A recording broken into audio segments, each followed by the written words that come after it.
called Idhabun Idhin. Idhabun Idhin. Yes, but let's just write this up here. I'm just going to write it all in black so it won't take too much time. Idhab.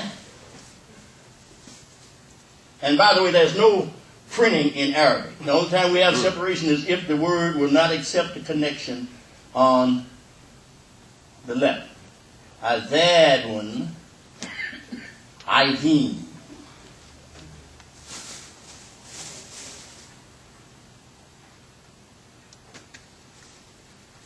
And the word that we were talking about was the first one, but I'm just writing the whole thing up here. And that's the punishment. It says for the first place is mentioned in the Quran is when it talks in the second chapter and the 7th verse, and it's talking about those who reject faith. And for them it says Idhabun Idhin. All right.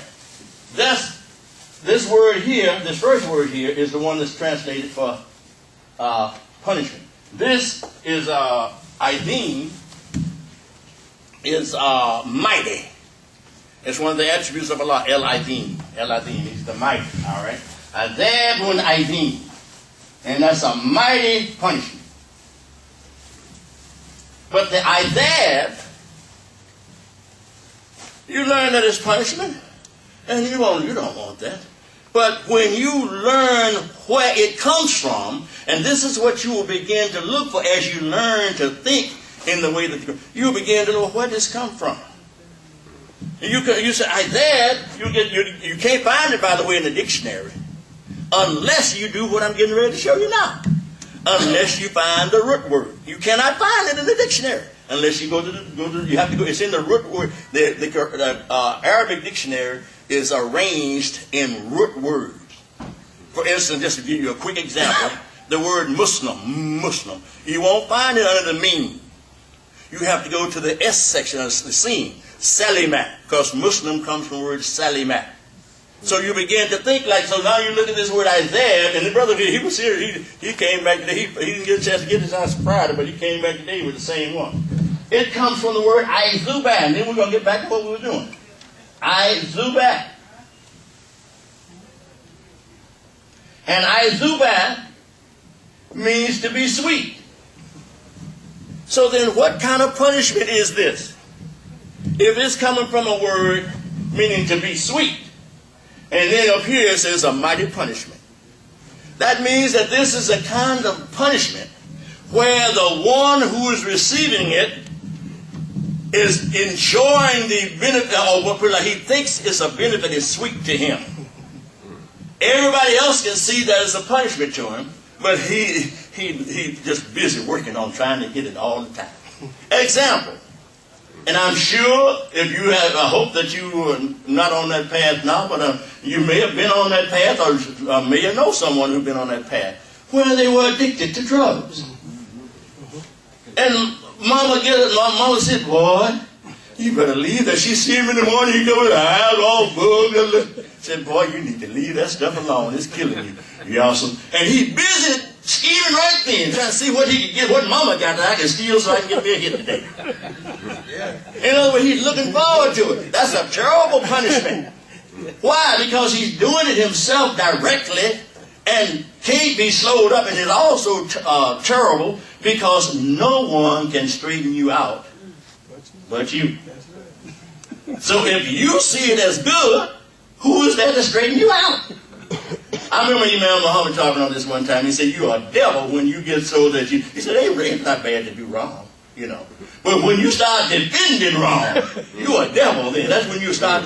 And this is why this person... You know, he may not be outward defending, saying anything to Mama, but he's defending his mind. I've got to do this. I've got to do this. So that's why this kind of thinking will help. And not just on this word, throughout the Quran. You'll begin to see these kinds of patterns that will help you to better understand. Doesn't mean that the translation is wrong.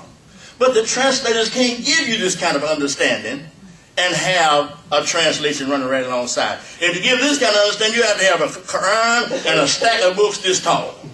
Trying to explain. Yes, sir. Gene, you mentioned also some time ago they love it. Yeah, they love it. Yeah, that's they right. Love drinking, they love smoking. They love it so much they'll steal from Mama. Yeah. This is the truth here, and I think some of you may have heard me say, the brother told me this while, well, yeah, he was still incarcerated himself. He'd been out since 1982, and he hadn't gone back. But he told me about a brother from his hometown out here. At that time, it's called East Chicago Heights. Now it's called Fort Heights. He told, I wasn't going to say the brother's name, might be your cousin. But he said, so-and-so went in my mama's house and stole the TV while my baby brother and sister was watching it. You better not say that. They was actually sitting there watching it. He had to get his habit. They were actually watching the TV, and he threatened them and told them they better not say that while he went out the window with the TV. Now that's love for what he was doing, right? And may Allah have mercy upon him. That brother didn't correct himself even when he got out. He wound up dying from drugs. He got out, but he didn't make it because he went right back to the same thing.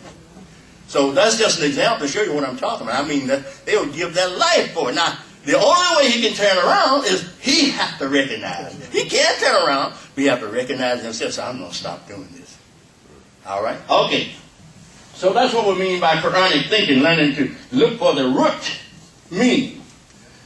Otherwise, you're just getting, and you see this on this says out. Okay. All right. Now, let me finish these across here, and then we'll go on and talk about what we'll do.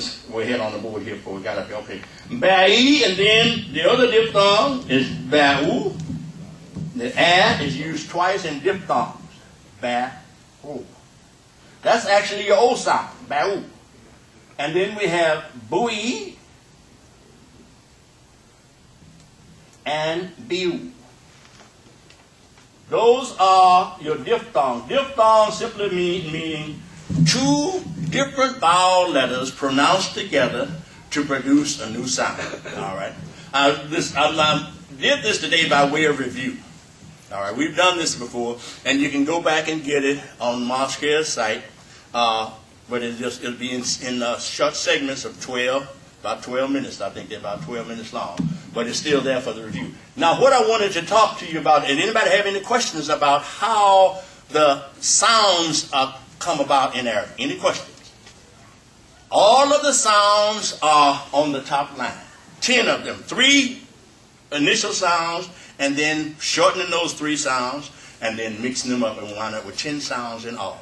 A, E, U, A, E, U, A, E, A, U, U, E, E, U. Everything else in the language is either starting from a consonant position, or that would be syllable type 2, or stopping in a consonant position, that would be syllable type 3, or both starting with a consonant position, make the vowel sound, and stop in a consonant position. And the beginning and ending consonant letters do not have to be the same. It can start with one consonant and end with another consonant. Why is that important? That's how you can learn to read by yourself. You may have to say, what did this letter, brother, look, this letter here, how do we get to this letter? And I said, well, I can't show you, but I can tell you. Yeah, go in your throat. And that's why that letter's going to take you in the throat all the time. So then you will learn how to better say mustaqim instead of saying mustaqim. And they'll find it. Mustaqim. You got to go in the throat. Mustaqim. You got that? Most people don't say mustaqim. They say mustaqim. Mustaqim. All right? I remember Imam Muhammad who was telling us about this letter here. The ha, as opposed to the soft. He said, if you go back and listen to his tapes now, he said, Bismillahir-Rahmanir-Rahim. He doesn't say him, him. Because this letter takes you in the throat also. Him. All right? So, it'll take time to work on where those letters are telling us to start. Or stop. Okay? That one is one that I can't show you, but I have to tell you and demonstrate you. In the throat. They are actually, and we will next time we will go over the letters, those letters that have similarity, meaning that more than one letter, one letter takes to the same position, but you let it go a different way. Because this letter has 2 companions that take you to the same place, but you don't come out the same. All right. This one, you don't go quite as deep. All right. That one doesn't go quite as deep. This one goes all the way in the throat. And then this one, we're right up top. Cat, cat. So this, if I put these in the order that they come in the mouth, it would be cat, ha, and P. They're in alphabetical order up here first. But now in the order that they appear in the mouth, come in the mouth, it'll be ka, ka, ho. Same vowel, same sound on it. Ka, ho. All right, we have a few letters like that. And we would next time, inshallah, we will work on those letters that have close similarity, but you come out different. You're going to be in the throat each time, but this time you're going to be in the throat right up in the front of the mouth. Ka. Everybody say ka. Now about midways. Ka. Ho. Ka. Ho. All right. You see the difference? So transliteration won't get you that. You can't. You don't have any English letters that can get you that. All right. And so there, Allah has blessed us to pull those letters out, and I have them on a chart where I already have them written. But I'd like for you to see me write it also. But I do have them already written, separated out. But we have three sets of these, all right, letters like this, where they start, and then we have some other letters, da, daw, sa, saw. I was looking, just glancing through the dictionary, and I saw kala sa and kala saw. Kala, let's just write up here. Kala sa. This will be the alphabetical order. They both starting with that letter.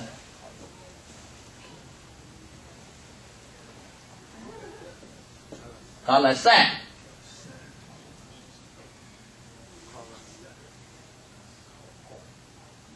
Kala saw. Same letters except the last letter. Now in English you'd have to put a S for both these last letters. So and what they'll do is put a dot on it. How do you know what the dot means? All right? You'd have to put S. If you get the wrong one in your mind, kala sa, and you really mean kala saw is a thief. That means to steal, embezzle. Kala saw means to purify. So again, it's very important to understand the distinction between the letters that have similar sounds, so that you don't, well, that's just the way I say it. Well, you may be saying it wrong. You may be saying it wrong. So those of you who use the dictionary, you check it. Kala sa means to embezzle. Kala saw, to purify. To be pure. Actually, to be pure. To be pure. All right? All right.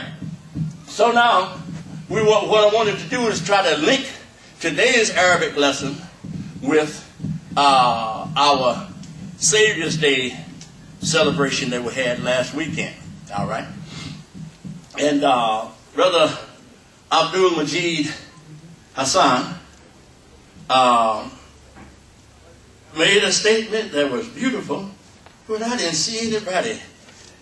I felt some. Maybe somebody else felt it too, He made a statement. Some of you will remember he made the statement, and you just be honest with yourself and tell me how did you feel about it. He said, this is not a mission, this is a movement. I felt something. Good, alhamdulillah, alhamdulillah. Now, a movement requires that you do what? Move. All right?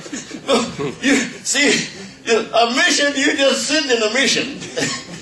But a movement, and Imam Muhammad told us this, but we miss it so much. Why? Because if we get the cliche, that was one of the things that we mentioned in the Jummah on Friday. The cliche, catchphrases, and sound bites. Yeah. Cliches,